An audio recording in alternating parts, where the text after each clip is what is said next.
폭행에 숨지게 한 10대 4명이 당초 적용됐던 폭행치사보다 엄중한 살인 혐의로 검찰에 넘겨집니다. 민간공원 특례사업 대상 지역의 토지 소유주들이 보상가가 너무 낮다며 사업 백지화를 촉구했습니다. 광주시는 토지 수용을 해서라도 사업을 진행하겠다는 입장입니다.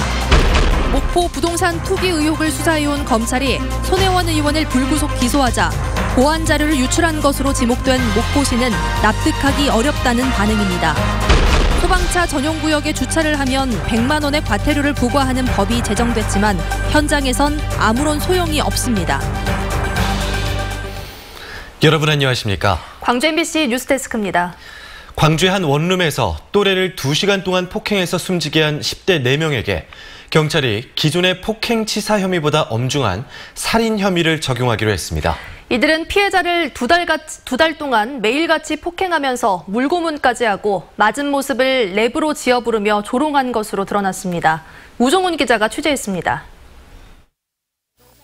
지난 9일 새벽 18살 최모군 등 4명은 놀이를 한다며 동갑내기 친구 김모군을 때리기 시작했습니다. 철제 목발이 휘고 벽에 피가 튀도록 이어진 폭행에 김군은 2시간 만에 숨졌고 이들은 달아났다 경찰에 자수했습니다. 김군의 시신은 전신이 성한대라고 넘는 멍투성이었습니다. 경찰은 최군 등이 직업학교에서 알게 된 김군을 불러 같이 살다시피 하며 매일같이 때렸다고 밝혔습니다. 심부름을 못했다고 때리고 돈을 못 구해왔다고 때리는 등 이들의 집단 폭행은 2달 넘게 계속됐습니다. 그런 소리 들으게 지금 무기구나 했는데 그게 한두 번이 아니다 보니까 뭔가 했던 거예요. 경찰은 최군 등이 폭행도 모자라 세면대에 물을 받아 물고문도 했고 김군이 맞아서 다치면 그걸 소재로 놀리며 즐거워했다고 밝혔습니다. 최군 등은 이곳 원룸에서 폭행당한 김군의 상처를 조롱하는 내용의 가사를 랩에 담아 한 것으로 드러났습니다. 이들은 김군이 주차장 아르바이트로 벌어온 돈도 먹고 마시는 데 쓰면서 이 역시 랩으로 만들어 놀렸습니다.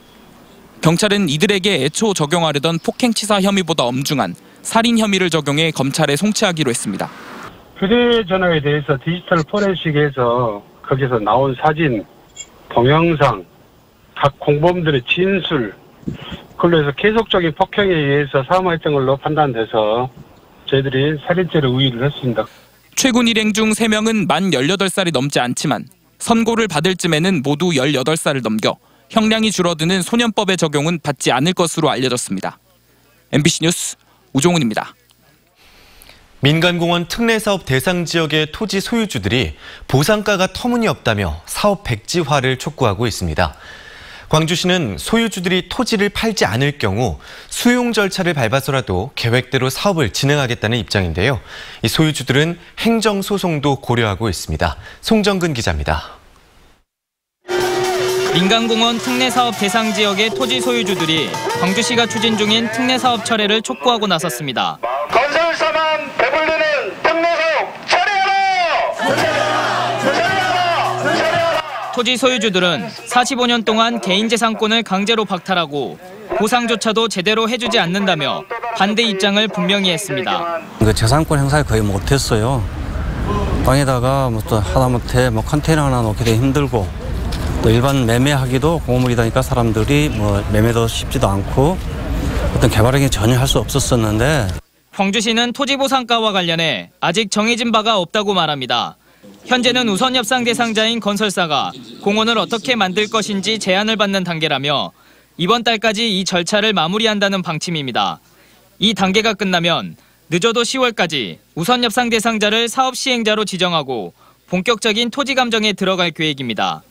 그러면서도 공익사업이기 때문에 소유주들이 매각을 거부하면 토지 수용도 가능하다고 밝혔습니다. 공익사업을 위해서 하는 거지 않습니까? 그렇다면은 이제 협의보상을 좀 응하시는 분도 있고 응하지 않으시는 분도 있지만 어느 정도 협의보상이 되게 되면은 이제 중앙토지수용위원회에 저희들이 이제 토지 수용 절차를 밟게 됩니다.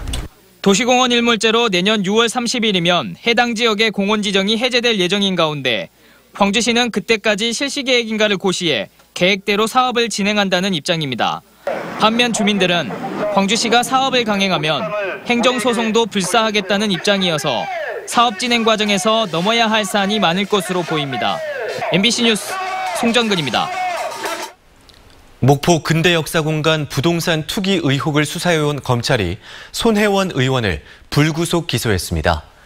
도시재생 관련 보완 자료를 입수해서 차명으로 부동산을 매입했다는 게 손 의원의 혐의인데요. 이 보완 자료를 유출한 것으로 지목된 목포시는 납득하기 어렵다는 반응을 보이고 있습니다. 김윤 기자가 취재했습니다. 목포시 만호동 일대가 포함된 1897 계양문화의 거리가 도시재생지역으로 선정된 것은 지난 2017년 12월 국토부가 주관한 도시재생 뉴딜 사업의 공모에 목포시에서는 서산동 보리마당 사업과 함께 선정됐습니다. 목포시는 공모에 나서기 전 국토교통부 지침에 따라 주민 의견을 수렴하는 등의 공개 절차에 따라 자료를 작성했다고 밝혔습니다. 국토부의 도시재생 활성화 계획 수립 지침에도 전문가 참여와 정보 공개 등을 명시하고 있습니다. 목포시는 이런 과정을 통해 작성된 자료를 검찰이 보완 자료나 비공개 자료 등으로 발표하는 것에 당혹스러워하고 있습니다. 저희 도시재생 사업 특성상 모든 사항들을 주민과 공유하고 그렇게 설계된 사업이기 때문에 굳이 보완 자료로까지 이야기할 수 있는 사항은 없습니다. 또한 정부가 도시재생지역 선정 여부도 결정하지 않은 상황에서 이 자료를 이용해 손 의원 측이 부동산 투기에 나섰다는 것도 납득하기 힘들다는 입장입니다.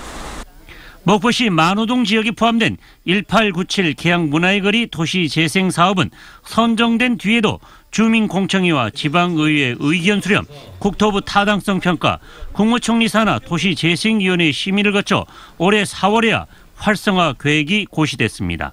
MBC 뉴스 김윤입니다.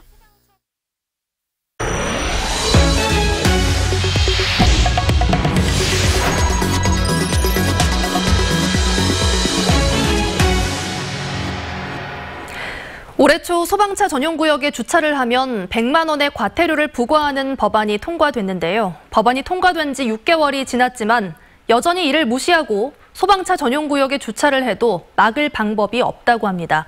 왜 그런 건지 강서영 기자가 보도합니다. 아파트 단지 곳곳에 보이는 소방차 전용구역. 화재 등 위급 상황 시 신속한 초기 대응을 위해 소방차가 수월하게 진입하도록 마련된 공간입니다. 그러나 전용구역 곳곳에는 물건을 쌓아두거나 주차가 돼 있는 곳이 많습니다.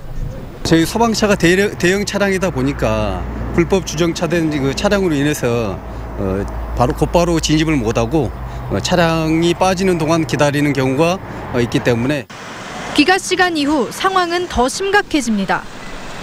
밤 시간대 아파트 단지 주차장입니다. 차량들이 빽빽하게 주차돼 있는 가운데 소방차 전용 주차구역 위에는 일반 차량들이 주차돼 있어 소방차가 진입하기 어려워 보입니다. 올해 1월 소방차 전용구역에 일반 차량이 주차를 하면 과태료 100만 원을 부과하는 법안이 통과됐습니다. 하지만 소급 적용이 되지 않아 법안이 통과된 1월 이후 설계가 시작된 아파트에만 과태료를 집행할 수 있습니다. 현재 주민들이 입주한 아파트에는 사실상 과태료를 부과할 수 없다고 봐야 하는 겁니다. 전용지역이라 여기 사료되면 안 된다고 얘기를 많이 했어요. 말을 잘 안 듣고 주차 막 갖다 댄게 그렇게 말을 해도 안 들으면은 어떤 방법을 취해야 될까요, 저희들이? 소방당국은 주차 대책이 마련되지 않은 상태에서 모든 아파트 단지에 과태료를 강제하기는 어렵다며 현재로서는 시민들 스스로 주차를 지향하는 것이 최선이라고 밝혔습니다. 소방차 전용구역의 무단 주차를 막을 실질적인 대책 마련과 함께 성숙한 시민의식이 필요하다는 목소리가 커지고 있습니다. MBC 뉴스 강서영입니다.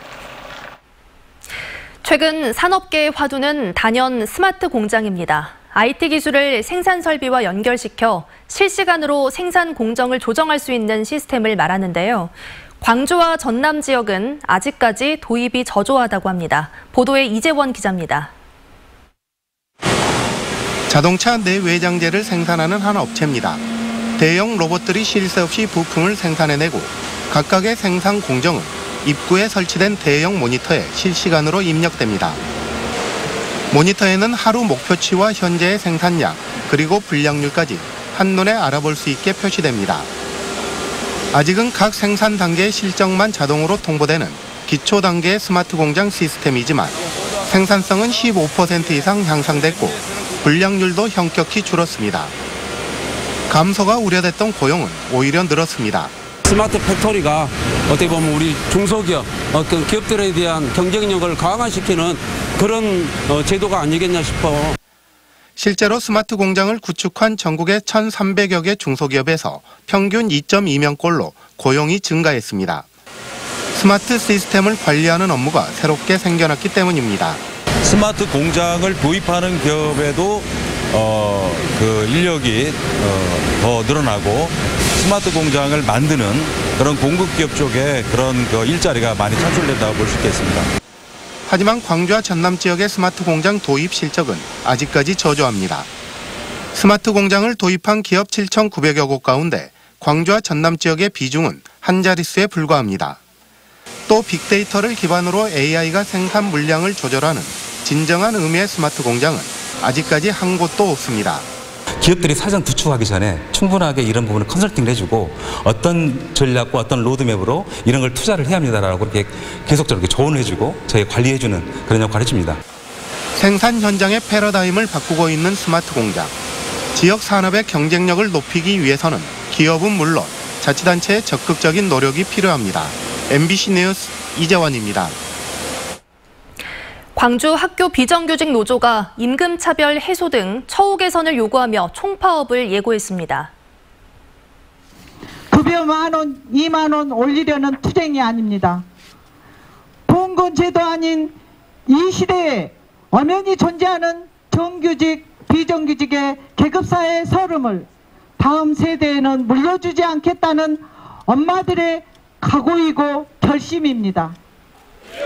노조는 비정규직의 임금을 정규직의 80% 수준으로 올리겠다는 공약을 이행하라고 촉구하고 교육당국이 교섭에 성실하게 임하지 않으면 다음 달 3일 파업에 들어가겠다고 밝혔습니다. 광주지검 특수부는 산림조합 사업과 관련해 금품 수수 의혹을 받고 있는 화순군청 정무직 공무원 A씨와 과장급 공무원 B씨 등 2명을 구속했습니다. 검찰은 지난 2015년 115억 원어치의 공사를 따낸 화순군 산림조합이 브로커들을 통해 이들에게 수천만 원의 금품을 건넨 정황을 포착하고 수사를 벌이고 있습니다. 곡성군 3기면에 들어설 예정인 폐유 저장시설에 대해 주민들이 반대하고 나섰습니다. 남계리 등 마을 주민들은 폐유 저장시설에서 기름이 유출될 경우 환경오염이 우려된다며 곡성군이 폐유 저장시설에 허가를 내주면 안 된다고 주장했습니다. 이에 대해 곡성군은 해당 정유업체는 지난 5일 곡성군에 설치 허가 신청서를 제출했다며 주민들의 의견을 고려해 허가 여부를 결정할 예정이라고 밝혔습니다. 메타세쿼이아 가로수길의 입장료를 현재의 절반 수준으로 낮추라는 법원의 화해 권고를 담양군이 거부했습니다. 담양군은 현재 2,000원인 가로수길의 입장료를 1,000원 이하로 조정하라는 법원의 권고를 받아들이기 힘들다며 이의 신청서를 제출했습니다. 이에 따라 입장료의 적정성 여부는 정식 재판에서 가려지게 됐습니다. 앞서 광주 시민 2명이 담양군을 상대로 입장료 반환 청구 소송을 제기했고 광주지방법원은 입장료 인하를 검토하라는 화해 권고 결정을 내렸습니다. 전남도의회 담양 출신 김기성 의원은 본회의 5분 발언을 통해 폐기물 고형 연료를 사용하는 한솔 페이퍼텍에 대한 환경 지도 단속과 이전 방안을 마련하라고 촉구했습니다. 35년 전 담양군 대전면에 들어선 한솔 페이퍼텍은 고형 연료를 사용하는 과정에서 나오는 수질 오염과 대기 오염에 대한 민원이 꾸준히 제기된 업체로 외부 폐기물 반입 문제로 그동안 주민들과 마찰을 빚어왔습니다. 광주지방경찰청이 2019 광주 세계 수영선수권대회 경찰 전담 경비단 발대식을 갖고 본격적인 대회 준비에 나섰습니다. 경찰 특공대와 교통전담 부대 등으로 구성된 경비단은 다음 달 5일부터 선수촌과 주요 경기장 등에 배치돼 교통관리와 테러 대응 등 다양한 분야에서 대회 운영을 지원합니다. 오늘 발대식에서 경비단은 민감용 경찰청장이 참석한 가운데 테러 대응 시범 훈련을 선보였습니다. 광주은행과 대구은행 임직원들이 함께 농촌 봉사활동에 나서 달빛 동맹의 우위를 다졌습니다. 광주은행과 대구은행 임직원 70여 명은 오늘 감나무밭 일손을 도왔습니다.